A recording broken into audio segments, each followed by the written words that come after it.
Bonjour, Bonjour, est-ce que je peux vous demander de vous présenter s'il vous plaît? Conrad Lecomte, je suis professeur à la retraite de l'Université de Montréal, département de psychologie.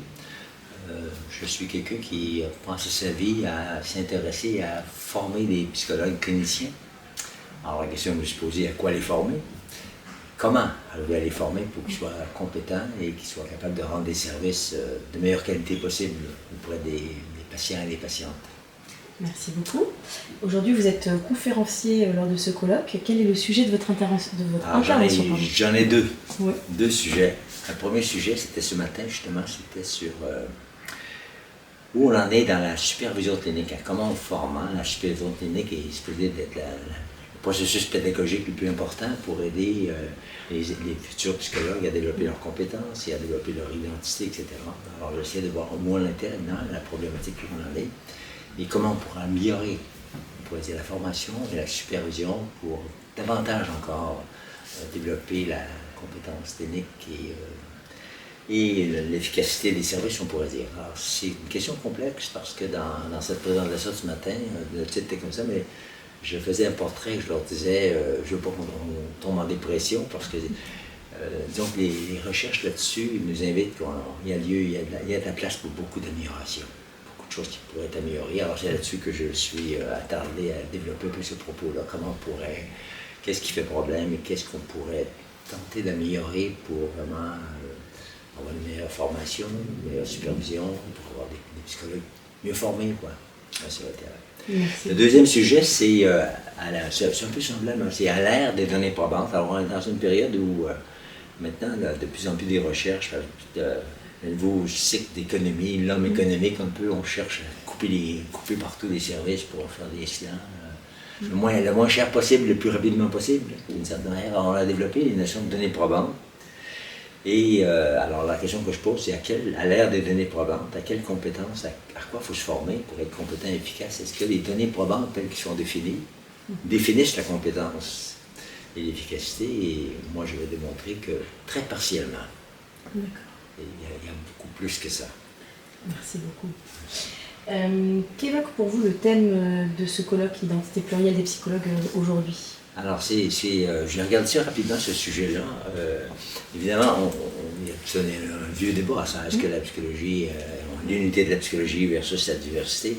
Je pense que les deux vont ensemble, mais c'est sûr qu'on a tous l'objectif de mieux comprendre, on pourrait dire, le psychisme humain ou comment on se construit comme humain en interaction avec l'environnement. Mais dès qu'on a dit ça, déjà ça commence.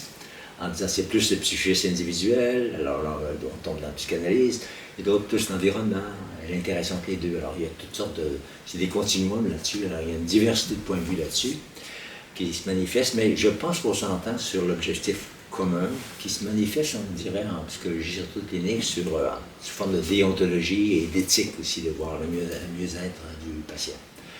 Par ailleurs, moi je dirais, dans la tension qui est complexe chez nous, c'est qu'on a voulu se séparer de la philosophie, et on s'est séparé de la philosophie au début du XXe siècle.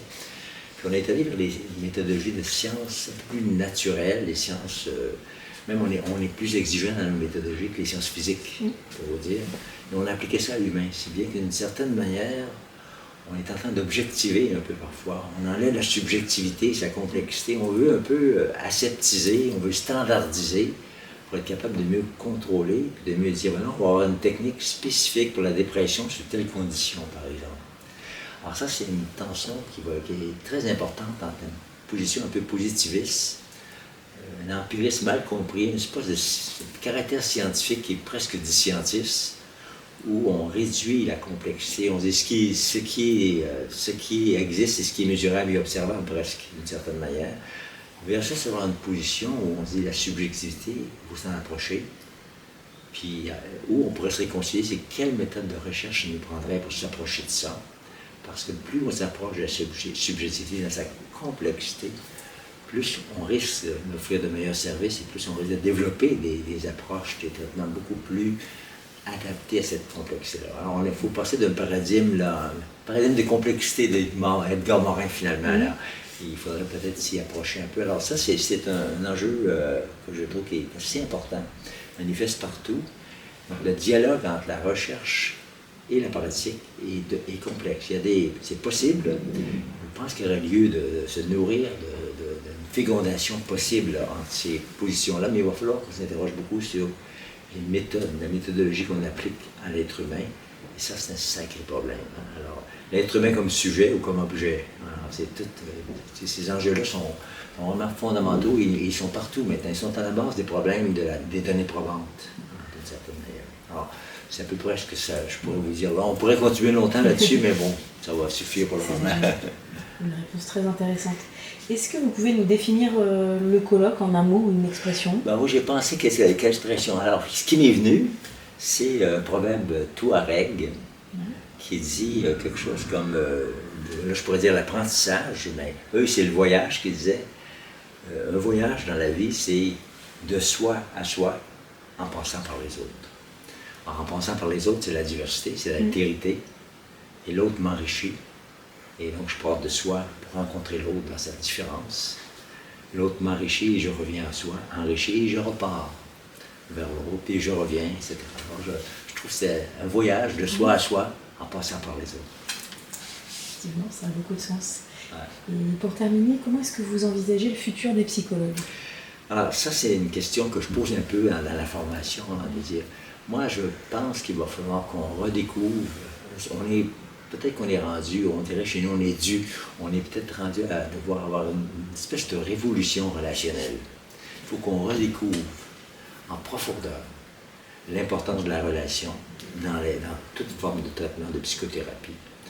On est tous d'accord pour dire, ça prend une alliance, ça prend une relation, mais la complexité, pendant qu'on se parle tous les deux, de s'harmoniser, d'être ensemble, on se regarde, on essaie d'harmoniser un peu. Alors, cette harmonisation-là, cette régulation-là interactive, être ensemble, c'est quelque chose de beaucoup plus complexe qu'on avait soupçonné.